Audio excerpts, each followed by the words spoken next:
was deliberate by Ryan Coogler. Because think about it, they're in a time and place where everything is segregated and every book is judged by its cover. Now on the surface, you could be like, oh yeah, duh, he's a vampire. But when audience members, and me included, first got to look at him, I guarantee you we all assume the same thing. It's a white dude in the South. He's got to be a Klan member. But then what happened? He ends up biting the racism out of the Klan members himself. Now mind you, Remick is old as dirt. This ain't his first rodeo. He's seen this shit before. He says, nah, I'm familiar with your game. Matter of fact, his Irish roots shine through. So when he comes across a juke joint and hears Sammy's voice for the first time, he's enamored with it. He values that culture. He empathizes with it. That's why he sings back his Irish folklore. He values that culture and wants it as a key pillar in his new community. I mean, you know, is it in the most fucked up way possible? No doubt. But I'm not even gonna hold you. You can't sit there and lie to me like his proposition wasn't tempting. You're telling me I get to live eternally with no hate in my heart being healed by music? Gee, I don't even like the song like that for real. It's just absolutely incredible writing by Ryan Coogler. And I mean, all of the best villains / antagonists are that. They see themselves as the savior. Even he says in the movie, I can save you from your fate. For Remick, a thing isn't beautiful because it lasts. And I mean, this is just what Ryan Coogler does. He's true to this, not new to this. Look at how he wrote Killmonger. Look at how he wrote Namora. This is just a special movie, man, and I can't wait to watch it again. When he came up with that proposition, I was sitting back like, I'm gonna hold you, I might join. Especially if he gives me that damn electric guitar every time he pops out and says, Sammy! I don't care what.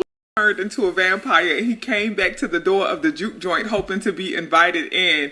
And Annie knew that cornbread was not right the moment he tried her about her cooking. I don't know why I'm talking to you anyway. Probably your fish sandwich messed up my guts in the first place. Using old stale grease. I ain't never used stale grease, and you know. Shut up, Annie. Smoke. Don't talk to him. The moment Cornbread tried Annie about that fish, she said, something ain't right up here. Something in his milk ain't clean. He gots to be gone and out of his mind if he think he gonna try me about my fish, okay? That was just a super funny and black moment. And I say such a black moment because it really speaks to the importance of the fish in black culture. Within black culture, across the diaspora, fish represents prosperity. You will often find people having fish fries to fundraise money. You will often have Good Friday where people will eat fish only. No poultry, no beef, no anything else. Fish only on Good Friday. And a lot of spiritual practices, including hoodoo, fish represents prosperity and is often fried the night of New Year's Eve along with cornbread, collard greens, and black-eyed peas to attract abundance and prosperity. So this is why the good fish frying abilities of a black woman is so important and so valued for her. So don't you ever try a black woman about her fish. Baby, I don't care what nobody says. One of the funniest moments in Sinners happened when Cornbread tried Annie. Sinners in just 2 months in late 2023. The project then sparked a bidding war in spring 24, with Warner Brothers winning out and giving it a ridiculously short turnaround time. Cameras started rolling in April 2024, with a planned release date just a year later. Producer Sev Ohanian told Variety, the timeline we were aiming to make the film in was so tight it was almost literally impossible. They shot partially on location in Louisiana under the working title Grilled Cheese, because Coogler said he wanted the movie to feel like a home-cooked meal. Sinners shot on film using a combination of 65mm IMAX and Ultra 70 Panavision cameras. The cast and crew braved 100-degree days with 80% humidity as they filmed in places like Donaldsonville, where Railroad Avenue was turned into a 1930s street. Construction coordinator Eric Van Haren built more than a dozen small businesses, including the Chow's grocery store. The exterior of the juke joint, meanwhile, was erected in Braithwaite on an abandoned golf course. The movie's centerpiece musical number, which combines past and future genres, took months of planning. The cast and crew department heads all attended rehearsals for the shot, which were filmed on video and then sent to composer Ludwig Göransson so he could compose the music. During production, they only had 1 day to shoot that sequence on a soundstage, which they accomplished with an 80-pound IMAX camera strapped to a Steadicam. The large format IMAX frame was crucial in depicting all of the action and characters. Göransson then added additional authenticity by using period-accurate instruments, like a 1932 Dobro Cyclops slide guitar and a drum machine from the dawn of hip-hop. Filming then wrapped in July 2024, and in total, the production spent $67.6 million on location in Louisiana out of its total $90 million budget. You've seen the movie, now see where and how it was shot. This is, in my opinion, it's his best performance since Fruitvale Station. Also, how do I put this? I don't think people would have received a relationship between Jonathan Majors and Haley Steinfeld as appropriately with the nature of his legal issues. Anyway, I digress. Go watch Sinners. Was Jonathan Majors supposed to be in Sinners? There was a lot of conversation online when people found out that Michael B. Jordan would be playing twins in Ryan Coogler's fantastic film Sinners, that Jonathan Majors was cast or at least considered, but was removed after his troubles in 2023. And now that the movie has been released, fans are speculating that he was definitely eyed for the role of Stack, playing opposite Michael B. Jordan as his brother Smoke. Now, a lot of this comes from Major's past collaboration with Michael B. Jordan in Creed 3, where they had Michael B. Jordan's public support for Majors. So, wow. So, I can see that. But he right, though. That would have been a good look, him being with that white girl. If he was supposed to play Stack, remember Stack was with the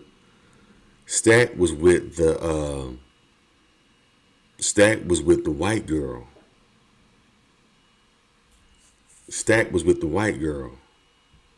So he couldn't have played that role because being that black folks was going to see this movie, and you know how sisters are.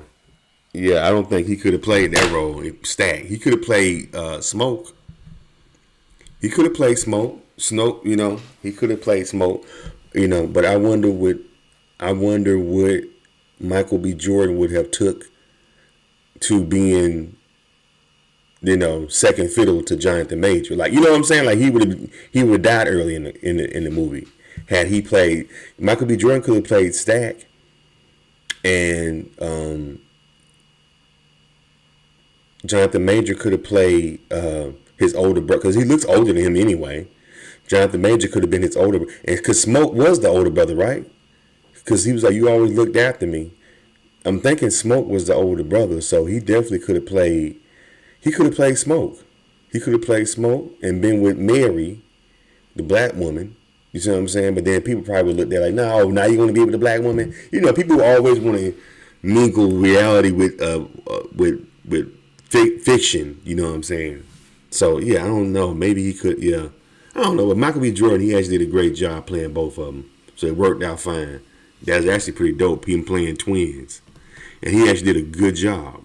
He actually did a really good job. Michael B. Jordan actually did a really good. I never really looked at Michael B. Jordan as a real serious actor. I mean, he's a good actor, but I never looked at him as like a serious Grammy Denzel. What's the guy who played the Butcher? Like Michael Seymour Hoffman, Daniel Day-Lewis type. Denzel, Daniel Day-Lewis, Louis Gossett. Those are actors. This movie made me appreciate Michael B. Jordan as he was. I'm like, damn, I really forgot that he don't have a twin brother. He's playing both roles. I'm like, oh shit, I got caught up. I got caught up thinking, oh damn, he doesn't have a twin brother. This motherfucker, he changed personalities, the way he looked, different mannerisms. He really was another person. That shit was, yeah. Just alone, I appreciate Michael B. Jordan as an actor for that, because he did a good. You could tell when he was Smoke, and you could even when without the clothes, you could tell. I mean, they wore the same outfit, but you could tell even before him saying it, that's Smoke, that's Stack. That's two. It's yeah. Anyway. By us. And you know what I mean? And it's like, it's the other way around. I did not see that coat on Omar, but I love it. Say that again. Usually that's how it goes. Yeah. I've been in several pieces which you would feel like our pieces, if you will, but they've actually been created, written, or controlled by people that aren't members of the black diaspora. Yeah. Which at times can work, but at other times there's nuance that gets missed. I think part of the secret sauce of what makes Coogler so brilliant is that he is so in touch with making us dynamic characters and telling our stories in all of its full girth, textured and layered and nuanced, so that it's not flattened, it's not one-dimensional. We actually have everything from the king to the gutter, you know what I mean, and all of those stories deserve to be told because everybody deserves to be represented. So for me, this being the 5th collaboration between Ryan and Mike, them dudes set the tone of a rapport like you're on a family set, and that they opened that to you, and all of us in the set just fell right into it. And I have to say, there's a piece in here that I don't feel like people are speaking about much. There's a great representation of Chinese Americans in the film. And those characters are based on a real community in the Mississippi Delta in the 30s. It's a great documentary on YouTube if you want to go watch it about that, about those characters. Tell me what the joy is. I should say joy is probably plural, but just talk to me about being in a cast of black folk for a film like this? It's fantastic. Yeah. But it starts from the top. Yeah. Because this is truly FUBU. Yeah. This one is for us, by us. Mm-hmm. And oftentimes in Hollywood, unfortunately, it's the other FUBU, which is for you, by us. You're putting everything in place as the director of this film. And then he produced the film, him and his wife. I'm just trying to figure out how this brother from Oakland can take his mind to that place and deliver that film that I watched. He's had some of the most incredible work we've seen. Fruitvale Station, Black Panther, you name it. Sinners, gotta be his best work ever. The things that they're talking about in the film is like things of today, but it's set in the 30s. Powerful. And I'm excited to see it again because I know that there are some messages I missed. But shout out to Ryan Coogler. Man, that's my dog. Michael B. is amazing in there. He's playing two different characters as cousins. Yeah, you can't get a movie away, though. We don't know that yet. That is out there. So I'm going to leave it there, please. But the film, I can't wait to see it. Betraying the alliance that she made with Smoke and everybody else when it came to her own self-interest. Well, there's a lot of historical context behind that, which further adds to the layers of this movie. Welcome to part 2 of my Sinners Breakdown series. This is your spoiler warning. Grace and Bo were an Asian American couple who lived and worked alongside the black people of the area. They worked real close with Smoke. They took money under the table, assisted with opening up the juke joint, even went as far as to help Smoke cover up the fact that he shot 2 dudes outside of their store. Basically saying that although they're an Asian family, nobody in the area cared because you lived and you worked amongst us, so we all the same. And history basically proves that it's true, as there were a lot of Asians who moved to the South post-slavery and pre-Jim Crow. When I think about how the Chinese came and just settled in the Delta from Memphis to Vicksburg, I mean, just look at it. It really filled a particular need. So yeah, them owning a store in the black neighborhood and them working so closely with Smoke makes perfect sense. These stores played a uniquely important role in the segregated South, serving the black community when the white community wouldn't. And because they face so much discrimination and racism, just like us, we basically clicked up, and that black and Asian alliance stayed strong until self-interest got involved. Because there are unfortunately a few moments throughout history where the self-interest of the Asian community was more important to them than the black community that they decided to move into. Latasha Harlins was a 15-year-old black girl in Los Angeles who was unfortunately unalived by a Korean store owner. The Asian store owner falsely accused Latasha of stealing, and she decided to pull out a weapon. She showed absolutely no remorse for her crime, and then leaned on the fact that the court system does not care about black lives to work in her favor. The store was located in a black community and mostly profited off of black dollars. This girl and her family suffered, but none of that mattered as long as she got what she wanted. Very similar to what happened with Grace in that one scene. She didn't want to take action when Mary became a vampire. She didn't want to take action when Stack was unalived by Mary. She even turned a blind eye when that guy got jumped behind the bar. Even when the vampires initially trapped everybody inside, she was perfectly fine with it until her husband and potentially her daughter became the victims. At that point, the alliance that she made didn't matter. Now, some of the most important characters in the movie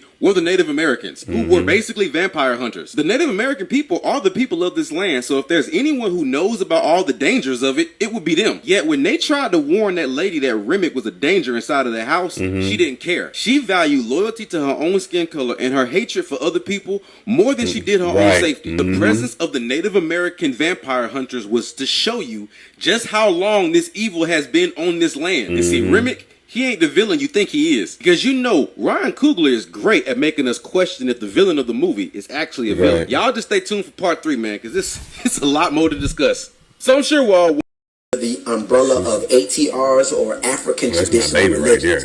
Many people, including black people in America and abroad, have negative perceptions and just wrong assumptions about hoodoo, voodoo, or traditional African religions because of negative portrayals and depictions by racist Hollywood. And you've been told your whole life by your enslavers that to practice your indigenous religions makes you a devil worshiper. Now, why would they do that? This requires a much bigger conversation, but one of the ways you conquer a people, you utterly destroy them to make them slaves, is by taking away their religion, taking away their language, taking away their names, taking away their spiritual power.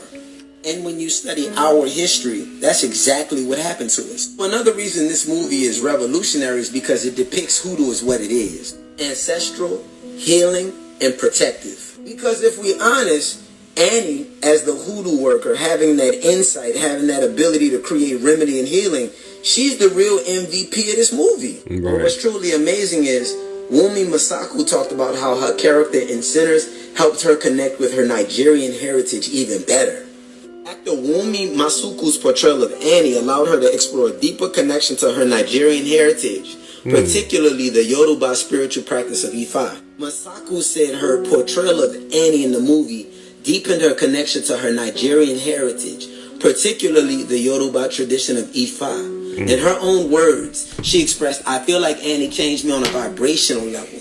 I feel like I learned so much about myself, where I'm from, playing this conjure woman who was connected to the earth and the ancestors, having to do that research. I'm born in Nigeria, and Annie forced me to look into the traditional religion of Ifa. I feel like everything opened up for me, and I understood I was missing a piece of a crucial puzzle from back home." We gotta talk about Wunmi Masaku, who plays Annie. That would be crazy. Now, I'm not saying it's for sure. It could be a reach, but I think it's something fun to think about. And with a great movie like Sinners, it's conversations and theories and speculation like this that kind of give the film new life upon the greatness that it already is. This theory has to do with the guitar that was given to Sammy, Preacher Boy, at the beginning of the movie, from Smoke and Stack. They said it came from somebody, but at the end, Smoke revealed that the guitar belonged to their father. In my comments, this person said, "What if Robert Johnson was the twins' dad?" Which is crazy to think about, because Robert Johnson was an early 20th century bluesman. And the folktale Devil at the Crossroads is often associated with his rise to success. Because in the story, it's him selling his soul to the devil at a crossroads for music mastery and fame. And then someone else commented, "This is fantastic, because imagine Remick didn't come for Sammy, but for Robert Johnson, who the guitar initially belonged to." Yeah, that would be wild, and I think a really but it didn't really. He lied perspective though. on such a great story that is Sinners. And I think it could also explain how the guitar was able to damage Remick so much when Sammy struck his head at the end. What do you think about this theory? Was Robert Johnson the father of the Smokestack twins? This theory for Sinners might change the entire movie for you. When I heard it, I was like, what? It. When these two team up, the magic they bring to a screen is truly one of the most best and beautiful cinematic experiences you will ever have. I mean, seriously, every single time, but this time might be the best of all. Sinners coming to theaters April 18th. I just got home from seeing an advanced screening, and this is the best movie of 2025. I don't care what else comes out. I say what I said. No spoilers, but there are some things I want to touch on. If I didn't know Michael B. Jordan wasn't a twin after watching this movie, I would think he was. Me coming from watching movies from back in the day, you know, when they had a person play a twin, it was so bad. Like, you could see the lines in between, nothing matched. But this was just, oh my gosh, everything from Smoke and Stack standing next to each other, touching each other, just talking. It was just so seamless. And the cast, baby, the cast, every single one of them showed up and all the way out. But Miles Caton, that one there is a gem, a true, amazingly talented gem. And I am in awe of the gift that he possesses, not just with acting, but singing. And y'all, this was his first movie ever. I just couldn't believe it. The storyline was chef's kiss. Anytime you give me a vampire movie, I'm sold, but I never knew how much I needed a Ryan Coogler vampire movie till now. And my love for the juke joint era just runs so deep, and I was in heaven watching this. Go see it in IMAX. You will be glad you did. And when the credits start rolling, sit your ass down. There's no true post-credit scene where, you know, they play all the credits and then cut to a scene. No, this is a continuing of a scene as the credits roll, and you don't want to miss it. 10 out of 10, 100 out of 100, all the popcorn bags. I'm going to see it again, and I'm downloading the soundtrack because I need the songs that they were singing. Y'all need to get y'all tickets right now.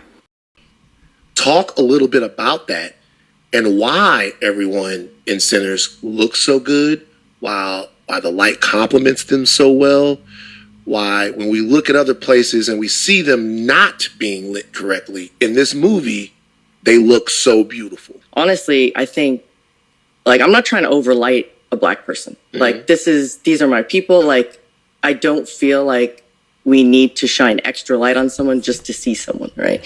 The skin is dense and it has a quality and patina to it that's beautiful. So I think paying attention to that is more important, lighting people beautifully for what skin tone they have, but also understanding that. And Brian being so brave and like us doing other work together, like on Panther, you know, we want our people to look great. Like, it's not about like they're standing next to someone who's Caucasian and I need to put more light on them.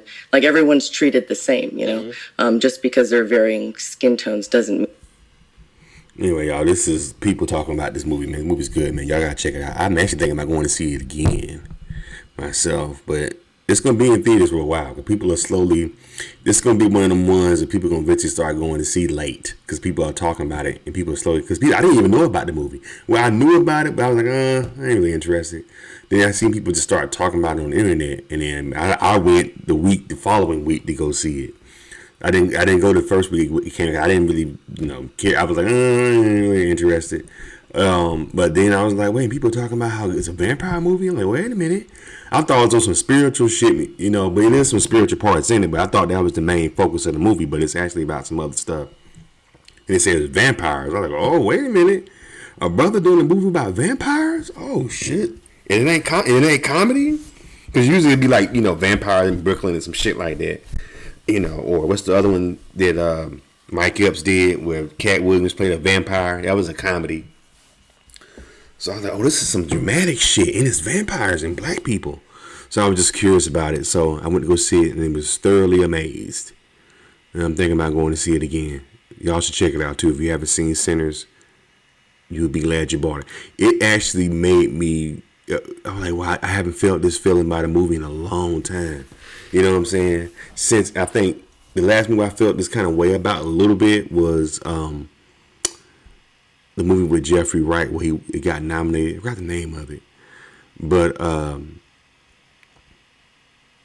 yeah, this movie, the way it was shot on film. I think that's why everybody is so good, because movies now, the reason why movies people aren't attracted to movies now, movies aren't shot on film. Stuff is shot digitally. And I think when you shoot stuff digitally, it loses the soul of it. Film carries the actor's soul and just the look of it. And I think that's why everybody's so excited about this movie, because it looks like a movie. Look at it. It looks like an actual film, like a movie from back in the day. Because that was back when they shot it on film. You know what I'm saying? But anyway, what do y'all think about this video? Leave a comment, subscribe to the channel.